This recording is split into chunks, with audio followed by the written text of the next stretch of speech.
Aldermen, ladies and gentlemen, I ask you please to stand for the Mayor's view. Clarence, Alderman Douglas.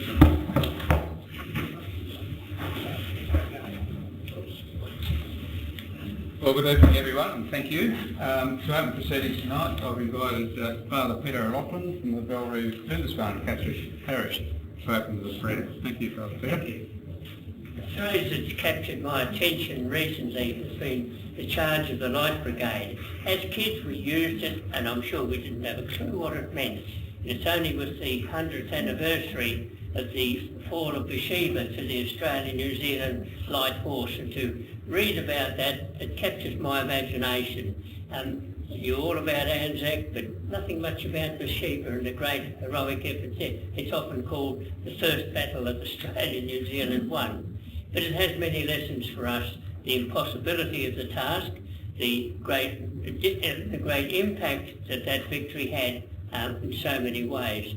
And so let's incorporate that into our prayer as we give thanks for the courage of men and women who have given their lives and given their service for our country.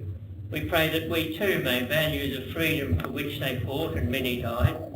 We pray also that we may have the courage and the fortitude not to shirk the issues that stand before us, and also to be able to look back with gratitude for the many things we do achieve, big and small, in our lives.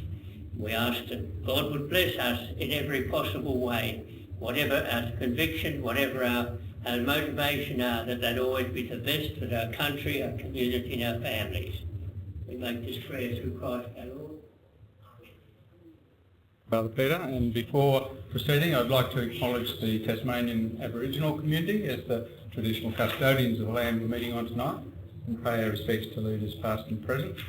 And also advise the meeting that it is being recorded audio-visually and will be available on the website later this week. Thank you.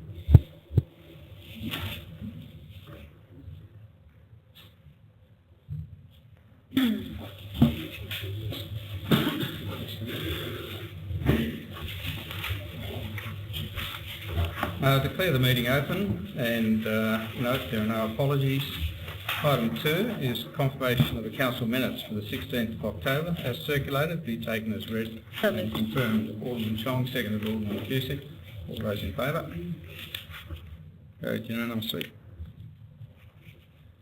There's nothing to report at item 3. Item 4, that council notes the workshops conducted on the 23rd and 30th of October and the briefing on the 3rd of November. Thanks, Alderman Peters. Seconded Alderman Cusick. All those in favour? Carried unanimously. Item 5, declarations of interests of aldermen or close associates. Are there any declarations of interest? Thank you. Item 6, there are no petitions in the agenda. Are there any petitions from the floor? Alderman Jones. Thank you, Mr Mayor. I have a petition that's been presented to me to obviously lodge to the council, and unfortunately the actual naming of the petition is only on the front cover, so we have 2 pages with a number of signatures, and of course it doesn't have it. But the petition is, we the undersigned are asking if you would consider sealing this area on the back oval of the car park at Anzac Park, as when it rains this becomes a mud pit. It is used by many people and is covered in mud, as there are the owners' cars and others come to enjoy the sport barbecues and the veteran memorabilia. So Thanks, Alderman Jones. Thank you very much. No other petitions?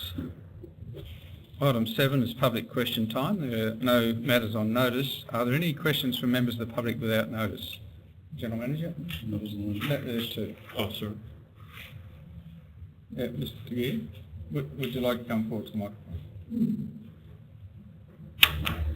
Michael Gear, 53 Cambridge Road, Bellrue. In regards to the development application D 2017/444 for hotel development for a hotel and hospitality training school at 40 and 40A Kangaroo Bay Drive, Rosley Park, and 64C, 76 and 78 Cambridge Road, Belrive.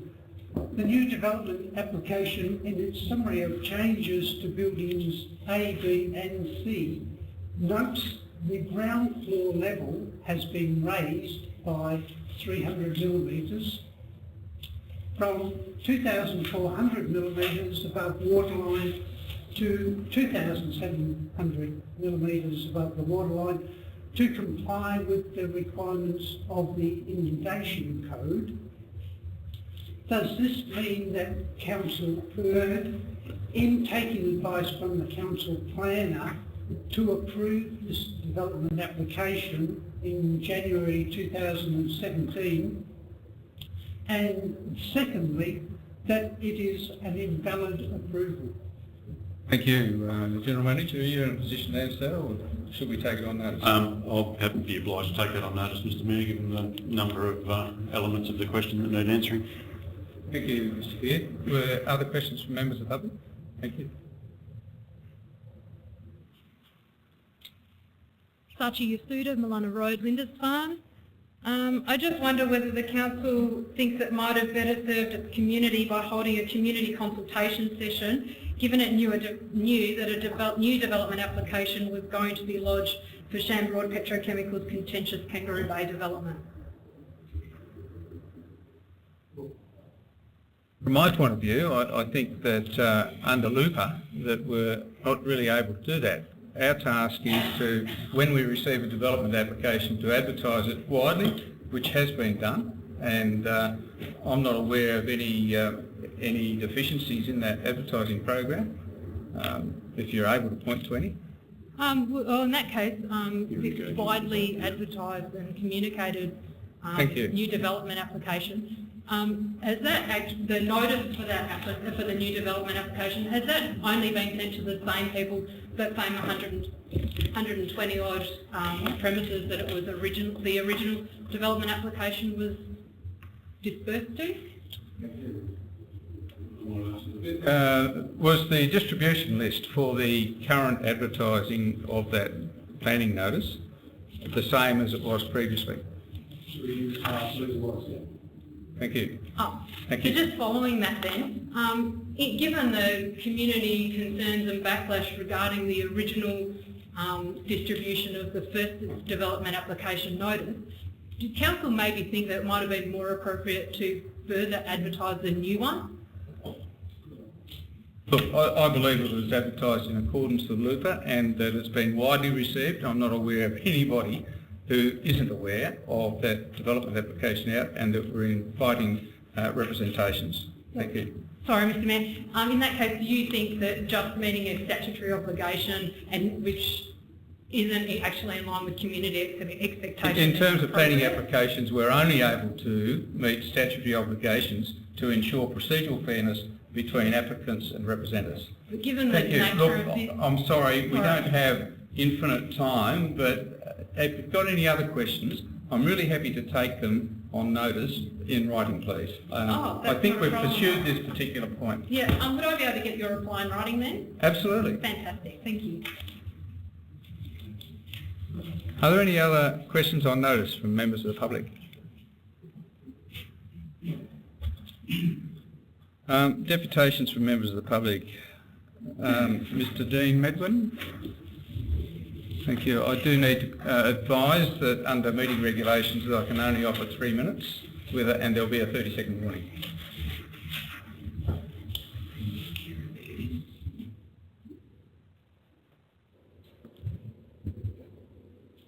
Thank you, Mr Mayor. Dean Medwin from Saxon Drive in Acton Park. I do have a number of copies, 13 copies here of some photos I'd like to pass to the Alderman. If they'd like to pass them. Which could you circulate those while Mr Medwin's speaking, please? With reference to development application D 2017-367 at 177 Saxon Drive, Acton Park. My wife and I wish to raise the following storm and groundwater issues within the proposal. We reside at 193 Saxon Drive on the northern boundary of the property at 177. On review of this building proposal, we note it has a requirement for a 2 metre wide drainage easement on the western boundary. With no infrastructure in place for this drainage easement to discharge into, we ask the question as to why the building proposal and the council's follow-up proposals could still determine that this drainage easement will be discharging into a creek, which we presume is the drain running alongside the Tangara Trail. The Tangara Trail is approximately 16 metres to the western side of 170 Saxon Drive boundary with no form of water discharge in place.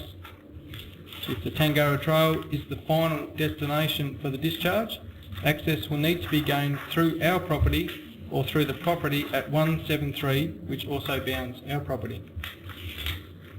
Please refer to the photos which clearly shows there is no drainage infrastructure in place through property 173 or our property at 193 to gain access to the Tangara Trail. We believe that before this proposal is signed off and proceeds to the next stage, further investigation into the easement discharge needs to be reviewed. We hope you understand the concerns raised in that the drainage easement runs directly onto our property, and I thank you for the opportunity of addressing you and trust you give favourable consideration to an alternative proposal. Thank you, Mr. Mayor. Speakers, There's nothing at item 9. Item 10, reports from outside bodies. 10.1, Southern Tasmanian Council's Authority. The September quarterly report is still pending. Copying refuse disposal site to an authority. I understand we actually took it at the last council meeting. Is there anything else to report? And Tasmanian Water Corporation, I can report that the AGM is in Launceston on this Thursday, and I will be attending that. 10.2, reports from council and special committees and other representative bodies. Firstly, the Bicycle Steering Committee, that the chairperson's report be received. Thank you, Alderman Bombardo. Do we have a seconder, please? Alderman Chong. Any questions, discussion? Put the motion then. All those in favour? Carried unanimously. Next item is the Nrm Committee. The chairperson's report be received. The member is not at the table, so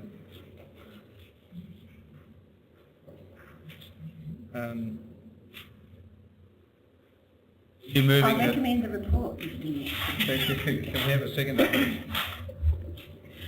Thank you. Thanks, Alderman Hugh. All those in favour? Carried unanimously. The Tracks and Trails Committee Advisory Committee, Alderman Jones.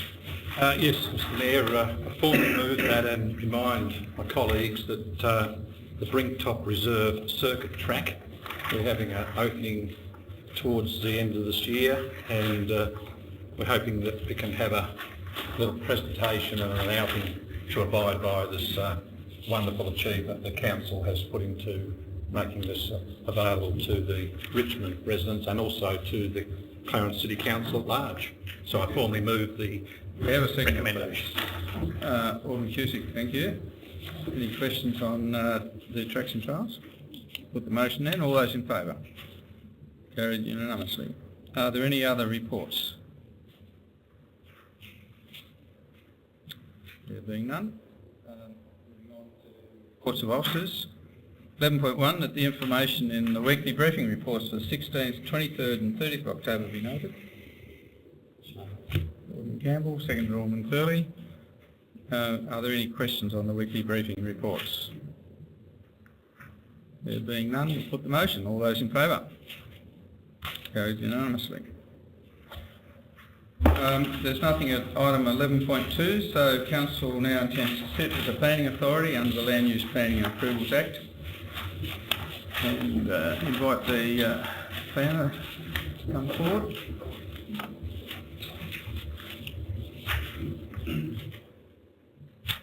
Item 11.3.1 is a development application at 39 Hill Street, Bellerive, for 2 multiple dwellings. Alderman Campbell. Second, Alderman Walker. You wish to speak? Alderman Walker. Other speakers? In that case, the recommendations for his approval, subject to conditions and advice. All those in favour? Carried unanimously. 11.3.2 is a development application at 19 Dillon Street, Bellerive, for dwelling additions. Alderman Hume, thank you.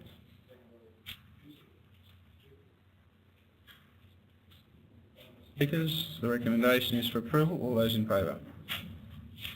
Carried unanimously. 11.3.3 is an amendment application for rezoning to local business at 996 and 998 Oceana Drive. Moved Alderman Campbell, seconded Alderman Von Berto.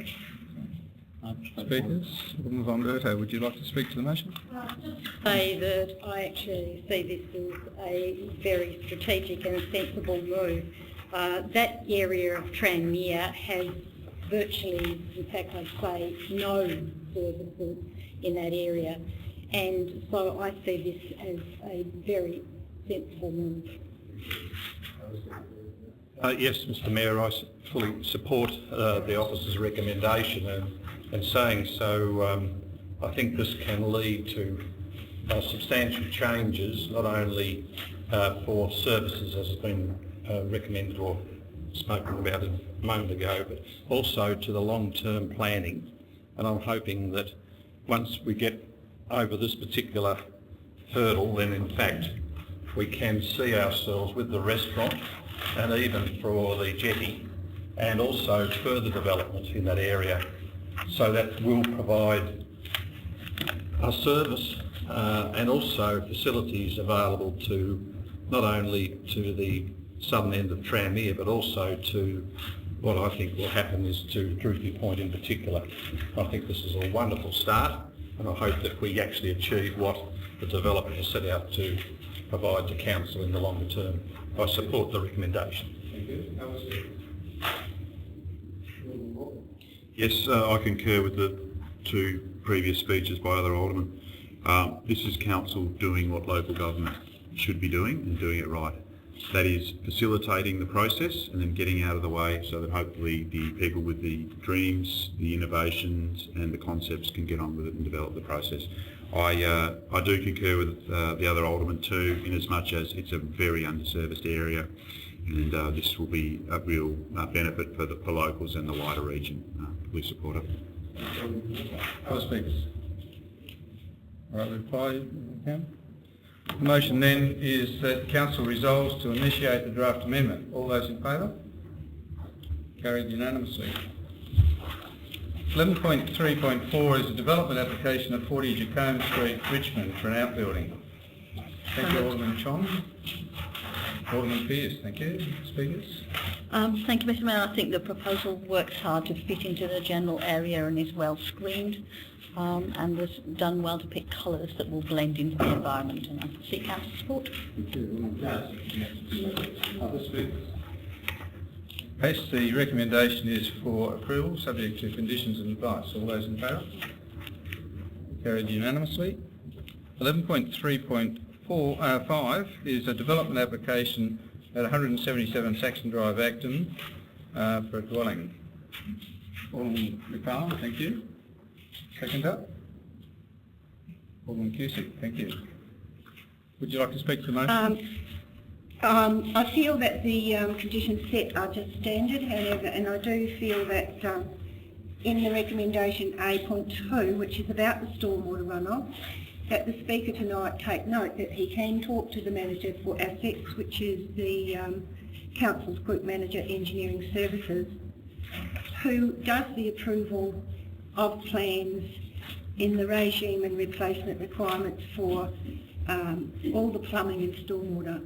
So I would advise the Speaker to talk to the Manager and express and show his concerns to them. Otherwise, it's a standard recommendation, and this sort of condition can be easily applied. Thank you, Mr Mayor. Yes, only to say it is a big lot of land, 5,700 square metres. Yeah, I note concerns of the adjacent owner about stormwater runoff, but as we've been informed today, I think it was, from council officers, that it will require on-site stormwater management and council officers seem to believe from what they said today that will be adequate and that will work properly.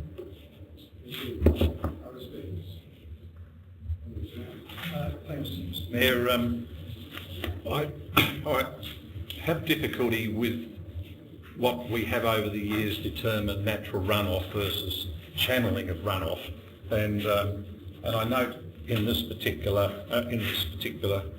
case there has been reference to the natural runoff versus what the land itself can actually cater and not pose any problems, it would seem, for water infiltrating the applicant's property. My question through you to Mr. Graham is that is it possible to have channeling of the water to the creek, or the creek that's actually borders on the actual Tangara Trail, or is it basically the case of natural runoff going across the land and then making its way into the creek? But then where does it go from the creek? Because it seems as though there's no channeling from the creek to disperse it beyond. Perhaps Mr. Graham could elaborate on that, because I just can't see how channeling and natural runoff can be achieved by just letting it flow across land and not go anywhere. Well, previously, I mean, natural land is really at the moment with Acton.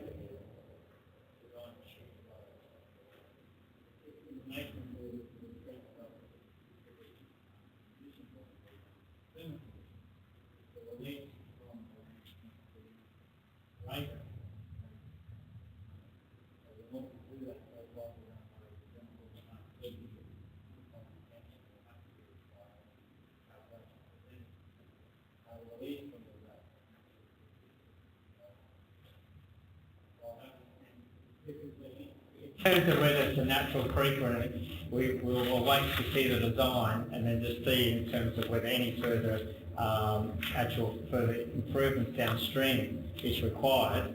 But we're not expecting council to spend any more money in terms of upgrading downstream infrastructure, and so therefore the design really needs to meet the existing conditions that there also. So supplementary, if I may, Mr. Graham. Does that mean, Mr. Graham, that if there is no, if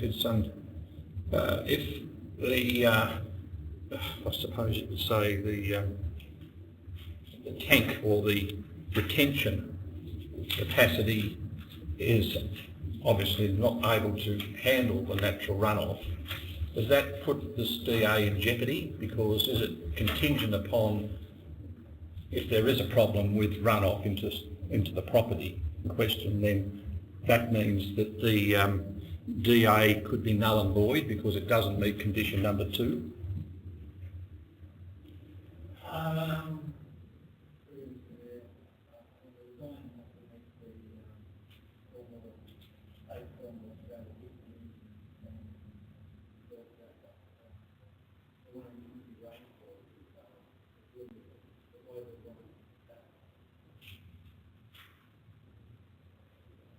I suppose simplistically seeking to answer that question, if the proponent of the development can't meet the stormwater condition, then they don't have a planning permit in a sense.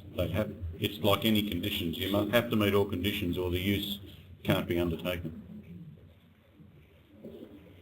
Okay, other speakers, Alderman Fonberto and then Alderman Thank you, Fairley. Mr Mayor, as you're aware, I actually brought this issue to the attention of the Alderman at the briefing on Friday. And as you're also all aware, I have actually interacted today with Mr Graham in relation to the response that he provided to us via email. And I think it's really important to actually point out that, as Alderman McFarlane said, condition 2 is actually a standard condition. However, I think it's also important to look at the email and my responses to some of the comments that were made by Mr Graham. It was actually noted the proposed development has an impervious area that triggers the Stormwater Code, and therefore both on-site detention and treatment is required. On-site detention is required for all water collected from impervious areas and released from the site at no greater rate than that of the pre-development.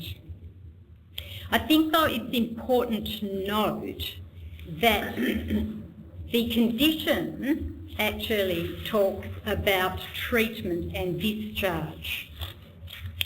And I would perceive that discharge is more overarching, if you like, than looking merely at detention. The other aspect, the development application has not identified a proposed method of stormwater disposal, but does have both significant area available on-site retention stormwater for reuse and legal access to the drain along the Tangara Trail. Very importantly, Mr Medwin has made it very clear that at this point in time, there is no way that the water can actually get to the Tangara Trail drain, because the Tangara Trail drain actually has walls on both sides of it. So there is actually an easement that goes along 173. However, that easement, at this point in time, unless there are engineering solutions, is useless because it actually gets to a wall before it can get into the Tangara Trail. So I have been assured that this particular condition will actually deal with the situation, because what it's actually saying is that when it gets to the next stage, the building and plumbing permit stage, that is when there will be an engineering solution produced. So I actually can understand Mr Medwin's concerns. However, I actually feel that there are not sufficient grounds to actually refuse this at this point in time, and that we need to let it go to the next stage, but that we need to carefully monitor what actually occurs. And perhaps this needs to actually be considered as a test case, if you like, as far as the other areas within this particular geographical setting. Thank you. Alderman Alberto. Other speakers? Alderman Thurley.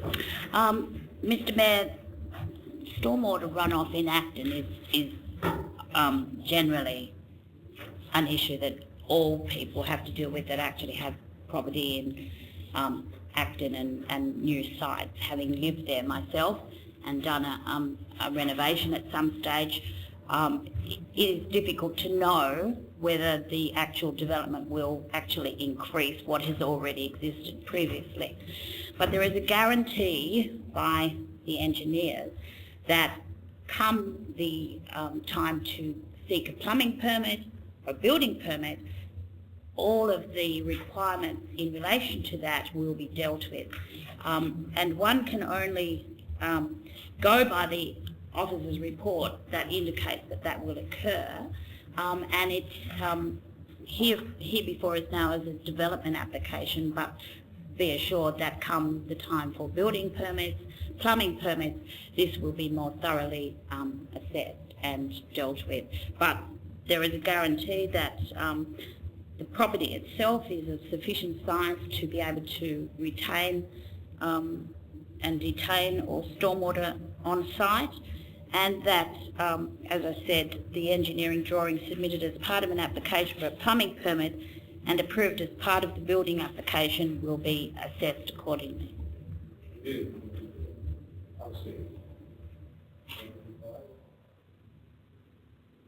Thank you. I would like to note that I've appreciated the answers from Alderman Wandretto and Thurley in regards to the development application, which this is. But I feel maybe the applicant is I'm not sure, but thinking of normal storms, for example, and water runoff, because the whole of Acton, as the engineer has said, has a downhill flow, and the whole of Acton floods all the time when we get really large storms, and there is no way that any council could ever control and manage that type of water flow. So in looking at where people build on their blocks, it's good if they don't actually build in the lowest part of the land. There is areas here that have been known for flooding for a very long time, and I hope that when people seek an application that they do take that into consideration, because it's the whole of Acton that gets affected. I support the recommendation. So the recommendation is that approval subject to conditions and advice. All those in favour? Carried unanimously, and that concludes our business as a planning authority this evening. Nothing under customer service. Moving on to asset management. The 11.5.1, displayed for Mr Graham, is the 7 Mile Beach Sport and Active Recreation Precinct, a revised master plan.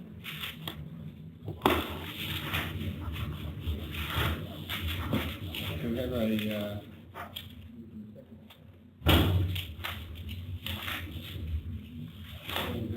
Yes, thanks, Mr Mayor. There has been circulated an alternative motion, and it was available on email, and also there are hard copies. Mr Mayor, do we have a seconder, please? Thank you, Alderman Cusick. Mr Mayor, the main reasons that the alternative motion has been put forward is, in fact, following a discussion at one of our workshop, and also there has been considerable public consultation in relation to the size and actually the location of what has been determined as 2 AFL ovals in this particular vicinity. And in actual fact, what the alternative motion does in Part B is to reverse the location of the sports fields, and that the main sports pavilion be located in the northwest corner of the eastern field, and that is adopted as the final 7 Mile Beach Sport and Active Recreation Precinct Master Plan. The reason for changing or reversing the 2 grounds is, in fact, that where before there was 2 ovals, there is now a rectangular oval, which not oval ground, which in fact can cater for all sports. And on the other hand, the oval is for an AFL size. So you've got the AFL on the southern section, I suppose you could say, if you're looking obviously in that direction, and then you have the all-purpose field, which in fact can cater for not only an oval for AFL, but also for other sporting concepts. So other than that, they are the main changes in relation to this, and I see council support. Yeah, I support this amended motion. As Alderman Jones said, it swaps the all-purpose sports ground and the dedicated AFL ovals. It would seem it meets community expectations to a greater extent. It also allows the AFL ground with its associated pavilion to be completed and, in a sense, be independent of developments over to the other side where the all-purpose ground is, and then into the future allows the potential for netball courts or tennis courts or whatever to be further developed further over again. And I think it's eminently sensible to reverse those. Mr Mayor, the purpose provided by the consultant for having option 1 was that the pavilion provided would be able to, in some future time, provide also for netball and tennis facilities, so that it was felt that it was a cost saving. But the reality is, and what we've discussed around the table, is that pavilion is essentially to service, and it would be best to service the AFL ground. It needs to be serviced by something substantial. If in the future the netball and tennis is developed further and we have the multi-purpose ground adjacent to that area, it makes better sense, and it also provides a good case for getting its own pavilion to service that area. So I think instead of trying to sort of meet everything and be inadequate to start with, it needs to have one area that's serviced adequately, and with the need and the development further, there is a good case then for establishing another. We are talking about getting it right from the beginning, and that's why we actually took it back to the table, because it was felt that further development on the left side was a better placement for the multi-purpose, because then it's all a multi-purpose area over there. Mr Mayor, I will not be supporting Alderman Jones's motion. I will foreshadow the officer's recommendation if this motion does not succeed. And the reason is this is the option that was presented initially is what the consultant has recommended.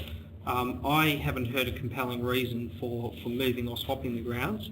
In fact, I actually support the advice that was provided by the consultant when we were briefed on this, which is that if you construct the facility near where there may in the future potentially be netball courts, tennis courts, etc., other types of facilities, that those facilities and the change rooms in particular could be shared when they're not being used for AFL. Now, if it turns out at some point in the future, and I think, as I understand it, this is one of the arguments that's been put forward for the alternative of moving the AFL ground and moving the pavilion, is that there may be a need to provide other facilities, you know, if that pavilion doesn't have the capacity to service both the AFL and those courts, to develop other facilities. Having the pavilion where it's currently located doesn't negate the possibility of further developing other facilities to service those netball courts and tennis courts. So I don't see a need to change the plan on that basis, whereas keeping the original plan, should the pavilion provide sufficient capacity for all those facilities, is actually sensible and will save costs in the future, as the consultant advised us. So I will support the officer's recommendation, and I won't be supporting this motion. Thank you. Thank you, Mayor. I think I've got a right to speak on this, because one thing why I like the alternative motion, because it's got facilities between the two grounds, which I like. As I've said to people at the workshop, if you go to Twin Ovals at Kingston, they have got a very similar situation of having a pavilion between two ovals. But one thing, let's be honest, I doubt whether this is going to get very far unless we're going to get state or federal funding. Let's be honest.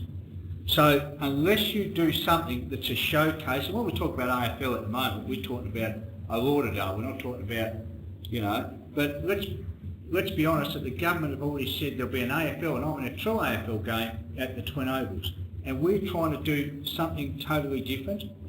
Look, the amendment, or the amended attachment, what Alderman Jones has moved, is a far better option to sell to state and federal policy if that's what we want. And I mean, an alderman said tennis courts or whatever we're going, netball courts, and at the moment there's probably about 5 or 6.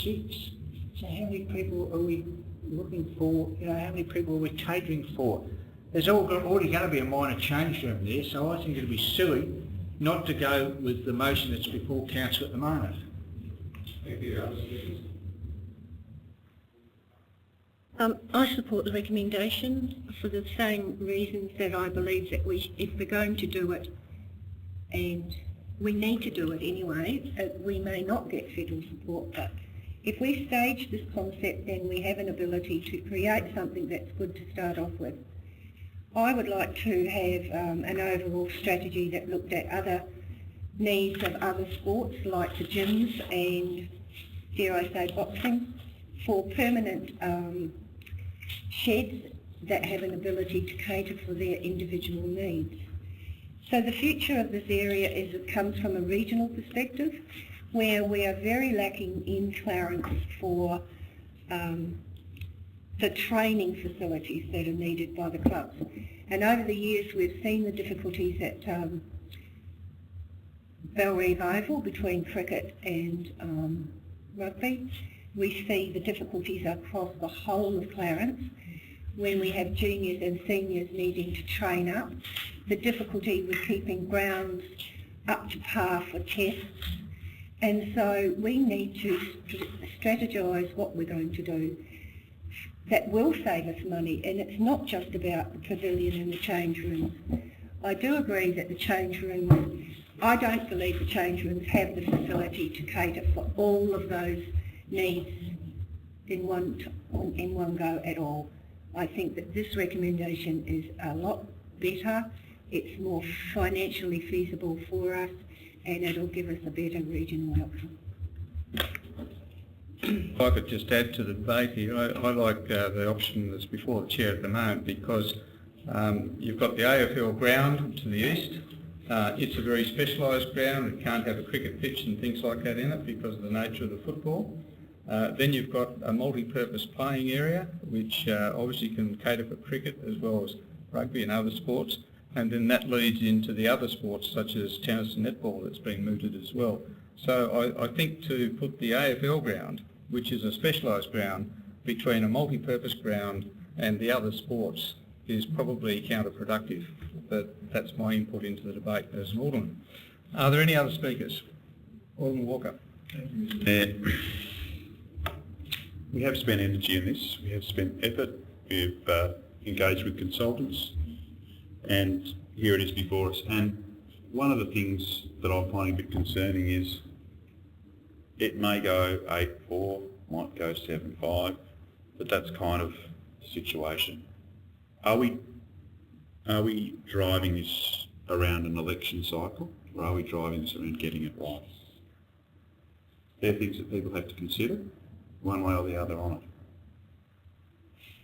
Thank you, Alderman Walker. Other speakers? Mr. Mayor, I have to say that I'm a bit confused by the whole situation. We actually appointed a consultant, and the consultant was actually employed because of their expertise in actually getting applications through the whole process. So supposedly we've got a consultant, which is company, the organisation is very experienced, and they have presented to us one option, and now we actually have the aldermen putting their considerations into it, and that's fair enough.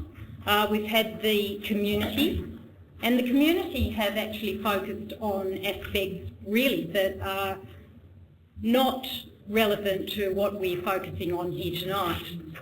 They are looking at quite a range of other issues that relate more to, if you like, their community needs as compared to a regional facility.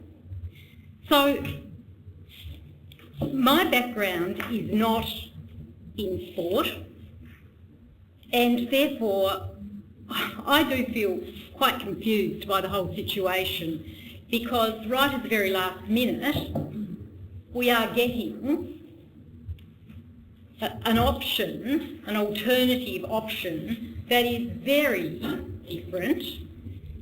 Well, no, correction, it's different. There are some aspects that are the same as the original option from the consultant, But I can understand what some of the aldermen are saying. The idea of it actually being staged, I believe, is the one that is going to happen. And perhaps the option that Alderman James is putting forward is the way to go because of that staging. I don't believe that we will get those two grounds completed in the one go. However, I think that the consultant actually had some sensible reasoning and was following national guidelines in relation to many of the aspects that were put forward. So it's a difficult decision for me, and I feel rather like Alderman Hume. I'm yet to be convinced of Alderman James's option. Any other speakers? Right to reply, Alderman James. This proposal that's been circulated is not all that different from what has actually been discussed by the consultant. All it's doing is making two grounds, one AFL and the other and all utilities, basically. At the workshop, we discussed this in depth, and it was discussed. Not only did we have the consultants present, but we had a lengthy discussion afterwards. And there was, it appears to be, this alternative motion was what I think the majority at the time suggested would be a good option. Getting it right is, I think, what's important here, and also staging it is also just as important. But also the community input into this hasn't addressed all of those issues, but it has gone to some degree to do that. And I think this is a win-win for the community, for the council, and I believe that when we submit our submission for funding, that it would be looked at very favourably indeed, because we're not going all out to basically get this project up in its full potential, but at the same time lay the framework for this particular project to go ahead. I seek council support. Okay, so the motion before the chair is the revised motion put forward by Alderman James. All those in favour? Against? The motion is carried. Thank you.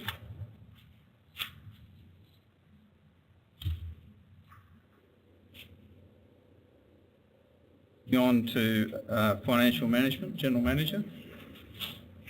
There's not an item in the agenda here, but the General Manager has an announcement. Mr Mayor, under the requirements of the Local Government Act, I'm required to table at the first Ordinary Council of meeting the audit certificate and accounts for the year. So we, as I would hesitate to say as usual, we have received a clean audit and I table this audit certificate and the accounts accordingly. Thank you, General Manager.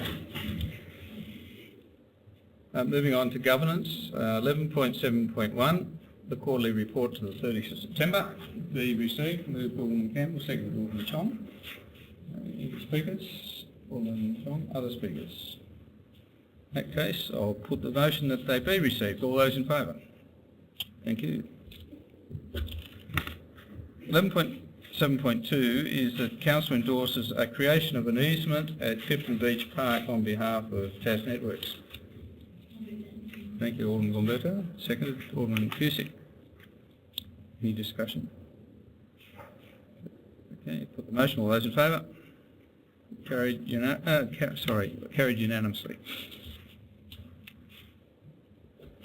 11.7.3, partnership grants. The recommendation is that we approve some motion. Thank you, Alderman Pearce. Seconded, Alderman Cusick. Alderman Pearce. I think it's fairly straightforward, Mayor, and I agree with all of it. Thank you. Alderman Hume. Thank you, Mr Mayor. As one of the two aldermen on the partnership grants panel, I just wanted to make some comments about the process. What the panel has managed to do with this recommendation is provide funding. We approached 3 out of 4 of the applicants to ask if they could still deliver their projects with a reduced level of funding, and by that we were able to fit within the budget and still fund 4 out of the 5 proposed projects. And I think that's a very good outcome. So we had the budget from this year, we had a bit of carryover from last year, and we're able to stretch that over 4 projects. Some of those have reduced funding, but are still able to be delivered. The one that isn't recommended for funding, there are a number of reasons why outlined in the report, to do with alignment with council strategies and I think that's good.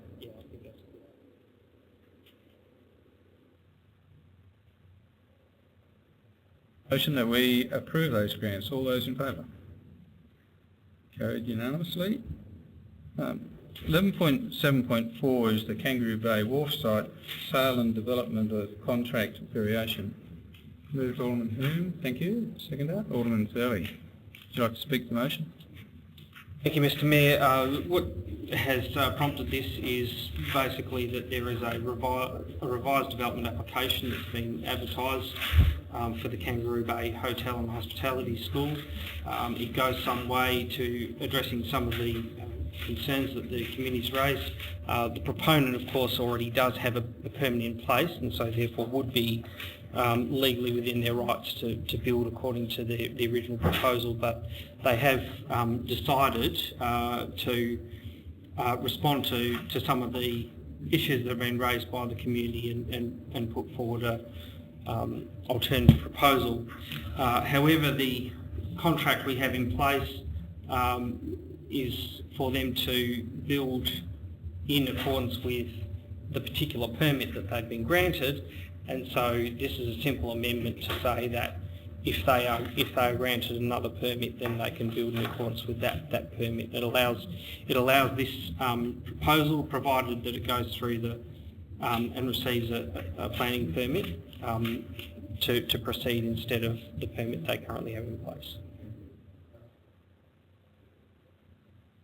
Mr. Mayor, the reality is that the initial contract, the original contract, was tad too tight in the fact that it recognised only the development application without anticipating that there might be some alterations or some future developments down the way. So this is just enabling the contract to include any further development application, but it doesn't obviously preempt whether that development application gets approval or proceeds. So it's just a formality and probably a good indication of something going forward when contracts are drawn up, that they don't be so specific as identifying a particular DA by such a description, as in a precise description. Thank you, Mr. Mayor. I think it's important to understand that this recommendation is twofold. Firstly, it requests the approval of the amendment of the current contract made with Shambroad for the sale of the wharf site at Kangaroo Bay to allow the purchase of the alternative of developing the subject site in accordance with any permit. So it's a two-pronged approach in my understanding. Firstly is to sign off on the sale. In other words, the sale of the land will be finalised by this motion, or this recommendation. So is that right? No, can I ask the General Manager to address that particular point? Perhaps he could clarify. Through you, Mr. Mayor, recommendation that's before council at the moment is not approving the sale. The wording actually says approves the amendment of the current contract for the current contract for the sale, meaning there is already a contract in place for the sale. So it's talking about it in those contexts. This is not approving the sale that's previously been approved. This is just recommending a minor amendment to that contract to provide for development on the site to cater for other possible development as approved by council from time to time by permit beyond the initial permit that's already been granted. Thanks. I just want clarification because I may have been jumping the gun in that respect. But having said that, it would appear to me, Mr Mayor, that this motion goes through and we have a DA, revised DA, which is in the process of being presented to council. Then, in actual fact, you have two permits. You have two permits. If the revised permit does not get up, then by that I mean it goes to the appeal process, and that means that it's going to be delayed, obviously, because of the time that's required to address the appeal process and mediation, so on and so forth. So in other words, that particular DA, the revised DA, could fall over. It could fall over. And therefore, the applicant can resort to the original DA. If that's the case, then I would like to ask a question through you to Mr Graham, or to Bruce. What you say? Is that terrible after all these years? Am I having a seniors moment anyway? I probably am. Anyway. Don't look too old.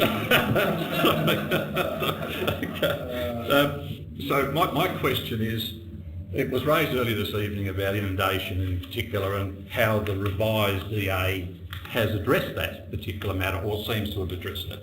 Does that mean that there would need to be some reference to the inundation if we do pass to, if the actual revised falls over and we resort back to the original permit? I think that's a separate issue, James.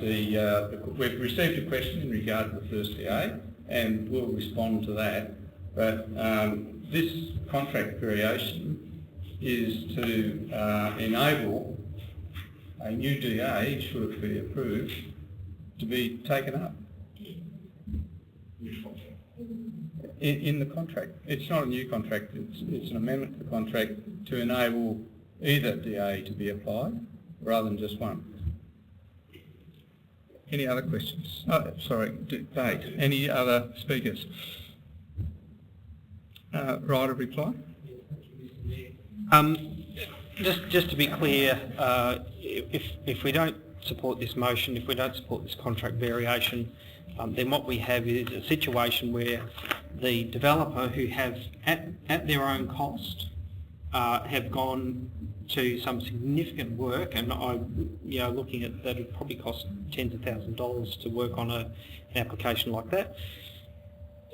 Small bickies in the context of the overall development, but still a substantial amount of money, and they've done that to provide what I think a number of people in the community who have concerns about the development.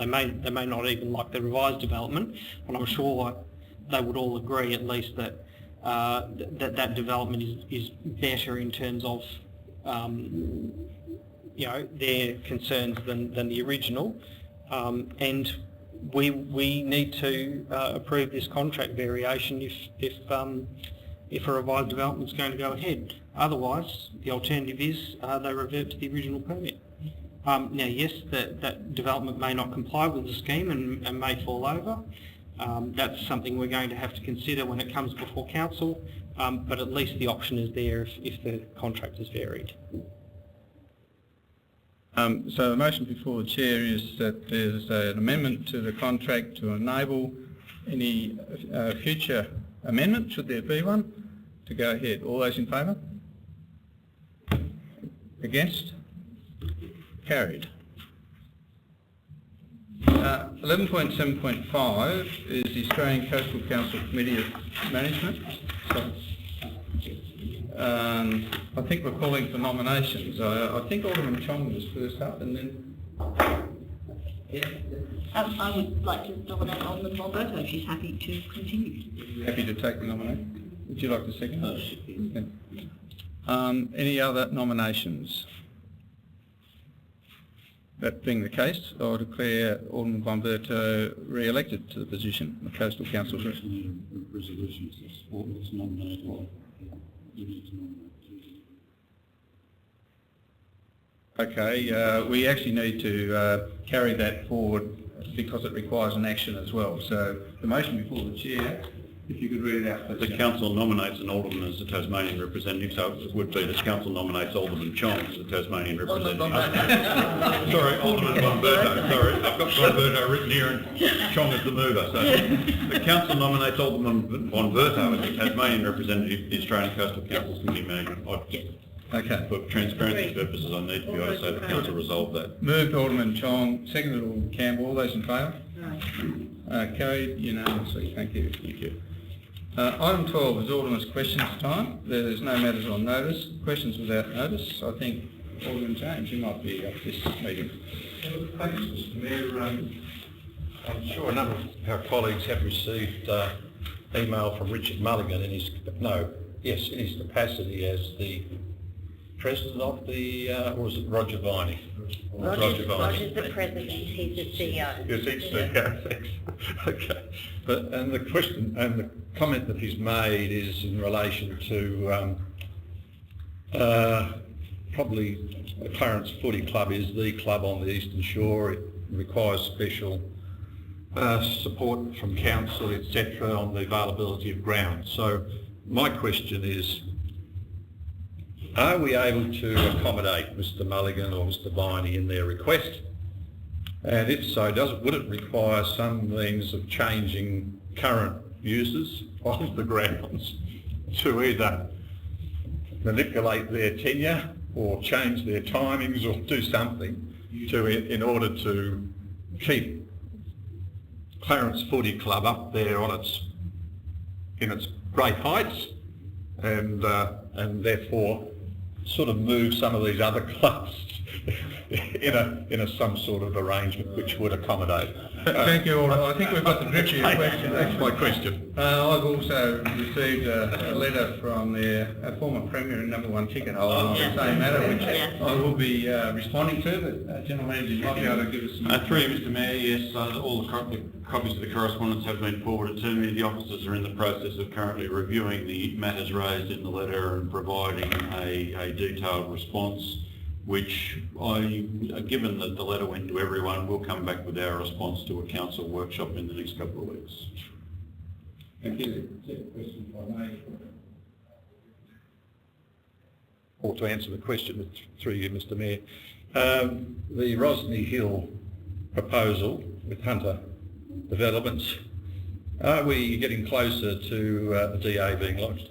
Through you, Mr Mayor, I spoke to them only towards the end of last week, and my understanding is that they're progressing towards lodging a DA, and they are anticipating lodging one in the first quarter of next year, of 2018. Yeah, that's next year, isn't it?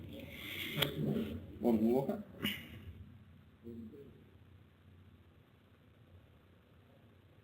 Not sure whether this is appropriate or I need to do an alderman's request.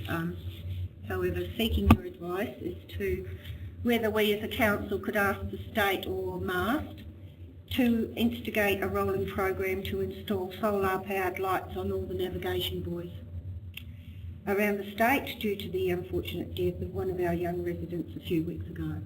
Because I feel in this day and age... Without having to justify the question, I'll take the question, and I think we probably need to take it on notice. I think that's a notice of motion. Okay. Yeah, thanks. And we've still got potholes on Mockridge Road. Thank you. Road potholes? Noted. I take it the question was, can we fill them in? Yeah. I'll take the potholes. Alderman Chong? No, thank you. Alderman June? Order, please. Couple of questions, Mr. Mayor. I have been asking since the last memo we received on the South Skate Park. I believe there's been some movement there, and I have heard through comments on Facebook that some of the potential users have actually seen the revised plans, not the ones that were last presented to us, but there has been a further revision, but I still haven't received anything official to say that's what's happening, or whether they're actually going out to consultation. So it'd be good if we could get an update on that. Through you, Mr. Mayor, I think it's on next Monday night's workshop program that we'll come back to you with the plans and the costings and a recommendation to go out to consultation. You are correct in the sense that I did ask for the guys to road test it with the user groups, the actual sort of draft plan, wanting to make sure before we went to the trouble of costing it and coming back to you that it actually sort of vaguely met the needs of the potential users of the facility. So in that regard, there certainly has been some contact with the user group, but it's listed for discussion at next Monday night's workshop. Aaron, a second question. I noticed in the latest weekly briefing report there's some information about the Hollyman Drive, Tasman Highway proposed interchange, and the issues that we raised, the concerns we raised with the consultants about the path that freight trucks from that new estate would have to follow, which is about I think it's a 2.5 kilometre loop. It's a long way anyway. Don't appear to have been addressed in the plans they've put forward. So I was just wondering if there's any discussions going on in relation to that, and how we're going. Through you, Mr. Mayor, yes, there are. In fact, I spoke to Shane Gregory, the General Manager of State Roads, only today about that very issue, and he acknowledges that they have placed out on exhibition the old plan on the basis that they still haven't had time to produce a new plan, but are keen to get it out there and progressing. Now, one can only speculate as to what the reasons for that might be, but he did assure me today, and I know that he has written to Mr. Casamatti to assure him as well that the final design will incorporate what Council asks for, and that's the two-way access from the roundabout through, and I've totally just forgotten the name of the road now, Cranston Road, thank you, to and from the tract of zoned industrial land there. So he assured me today that that will be incorporated in the final design as one of the alterations that's made from the consultation process. Question to the General Manager, he's aware of this. Can I ask, what is the Council's position where there is insufficient distance to place rubbish recycling green waste a metre apart, with the great increase in infill housing? Many blocks that had one house on them now have multiple units, and in particular in a cul-de-sac, this physically leaves insufficient room for a metre between the bins. And I asked this as last Thursday. Viola refused to empty some bins in Bounty Street due to this problem. I mean, this is a bread and butter council issue. There must be lots of, just one of the responses to these people was, I'll move them around the corner. Let's take the question. And, through you, Mr. Mayor, well, the answer to the question is exactly that we encourage people to essentially move the bins, even if it's not in necessary. We encourage them, I suppose, to use other frontages, because it is impossible where you've got multiple unit developments with 2 bins for each unit to put them. In some areas you might have 16 or 20 bins out the front. Our policy is to encourage them to move them along the street, and in respect of the one you've raised, that is the advice that has been given to the people, and those bins have as I'm advised, been collected. But the advice is to spread them along the street, because it's a physical impossibility, given the size of the bins and the widths of some of these properties, to actually put all of the bins directly in front of their property, even with no spacing between them. So what's the situation if there are driveways around the corner and you stick it in front of other people's places who can't put their bins there? Look, I haven't obviously done a rigorous survey of this, but what I am advised is that there is in all areas that they can identify. There is sufficient capacity within streets to spread them out.